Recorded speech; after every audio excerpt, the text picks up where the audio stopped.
welcome back to my YouTube channel. It's Rume here, and today we're going into the next step under Skincare 101, and we're going to be talking about exfoliating. If you want to know all about that, stay tuned and keep watching.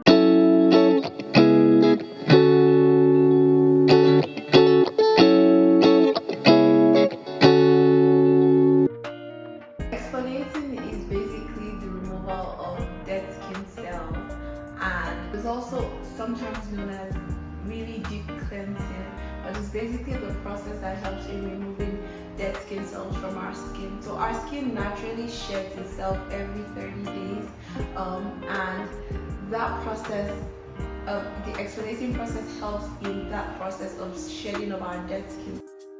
Why is exfoliating important?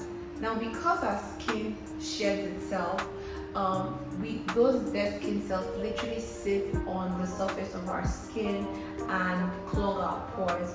So the use of an exfoliant helps to easily remove that and reveals a more brighter looking skin. So that is why on most exfoliating products you would see that it says it helps improve dullness, because that's one of the jobs of what an exfoliant is. So the reason why it's important is if you do not exfoliate, you would most likely have a dull skin and most likely break out, because your pores can also be clogged due to dead skin cells sitting at the surface of your skin. In this skincare space, there is known to be two types of exfoliants: the physical exfoliants and the chemical exfoliants. Now, physical exfoliants are, as the word is, they are a bit more physical in nature. So these are kind of like your sugar scrubs, your walnut scrubs, really any scrub that has a kind of like a rough, abrasive feel on your, when once you put it on your skin. Also, rice scrubs are actually physical exfoliants, but they're a bit more gentle compared to their counterparts, which are like sugar and nut scrubs. Now, physical exfoliants, according to dermatologists, are preferred to be used on your body skin compared to your face skin, and this is because the skin on our face is known to be more sensitive and more fragile compared to the skin on the other parts of our body. That is why, if you notice, if you used to use some of those very popular physical exfoliants, I don't want to mention names, that are a bit, rough or sugary in nature on your face, you would notice sometimes that you began to break out afterwards because they're a bit very abrasive on the skin. Now, on the other hand, chemical exfoliants are really just acids. They are more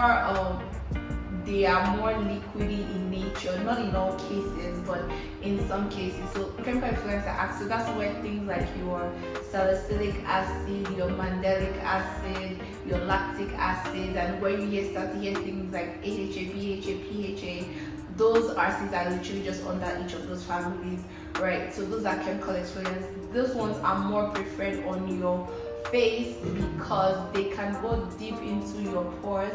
Not all of them, some of them can go, because of their molecular size, can go deep into your pores, and they are more gentle, they are more gentle on your skin compared to physical exfoliants. So physical exfoliants are good, but they are great mostly on the other parts of your body, but chemical exfoliants are more gentle to be used on your facial skin. I hope that makes sense in a certain way, but yeah. Now, moving on to if exfoliating is this, important, like we've said, if it helps to remove dead skin cells, and also it's a form of deep cleansing of my pores, or deep cleansing of my skin, how often should I be using it? Now, if you're starting off for the first time, my personal recommendation is to be exfoliating your face at least once a week, and build up tolerance, and also based on the kind of chemical exfoliants you are using, that would also depend on how often you should use it, and also your skin type.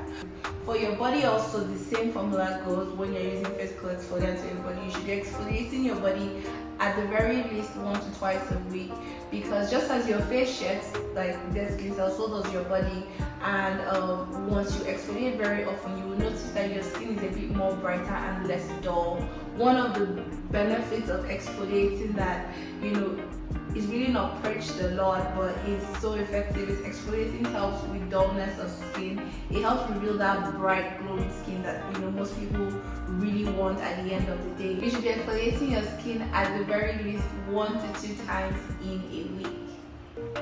Now that we've talked about kind of like the basics of what exactly is exfoliating, why is it important, the different types, that's physical and chemical, and now we've also talked about how often it should be used.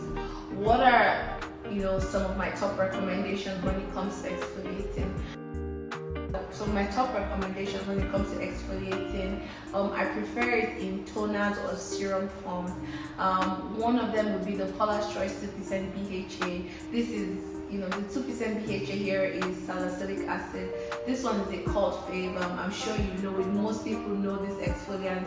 It's very good. It helps with dullness. It helps, especially when you have those tiny fungal acne. It's really good in helping to clear your skin and reveal a more brighter and beautiful skin. Another exfoliant that I really am loving is there's the Skin Fix exfoliating pads. Sephora has like their own exfoliating pads that I actually am currently using, but the Skin Fix of Sephora one's also good. The Sephora one is AHA and PHA together. I like how it is, and it's formulated in a very low percentage that it can be used at least 2 to 3 times a week.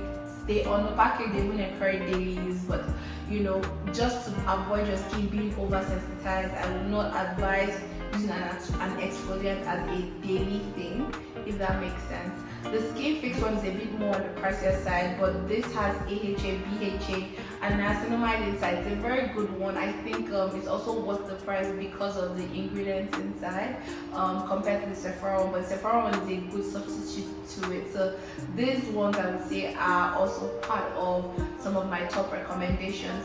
Also, exfoliants can also be found in cleansers. So the popular CeraVe SA cleanser is literally a salicylic acid cleanser that you can use maybe twice a week or 3 times a week. It's not actually a cleanser you should be using all the time because it has salicylic acid inside, but that's also a good way to introduce an exfoliant into your skincare routine through the introduction of a cleanser into your routine. Yeah, now with all this being said, if you are exfoliating and you are not wearing sunscreen, that makes it worse, because sunscreen is a must when you're introducing an exfoliant into your skincare routine, because what exfoliating is doing is it's opening your pores, is removing that surface layer of dead skin cells, so your skin is now more, your skin is open. Now, some people might say, oh, so I don't want to exfoliate, or because if I have to wear sunscreen. But the funny thing about it is, whether you are exfoliating or not, you need a sunscreen. But now when you're exfoliating, you have to use your sunscreen as regularly, because if you're trying to reveal a more brighter skin and you're trying to take away dullness and you're not wearing sunscreen, and we all know what UV and UVB rays can do in terms of darkening and hyperpigmentation, you're literally just cancelling out what you're doing exfoliating when you don't use the sunscreen. So sunscreen and exfoliating go hand in hand. Even though you should wear your sunscreen whether you're exfoliating or not, but that's just something I wanted to point out. Those are 2 things that go hand in hand. You exfoliate, you must wear your sunscreen. Whether you exfoliate or not, you still should wear your sunscreen. And that would be it, guys. I hope I covered everything in today's video. If you notice, I kind of changed the background of where I do this sit down videos, because I just wanted to be able to be chilled and just sharing my own personal knowledge on everything that I kind of know about exfoliating. And yeah, I would also leave this with you. Start small when it comes to skincare. Now going through this series, the aim is not to get you to do every single thing all at once every day, but just for you to have a basic understanding of what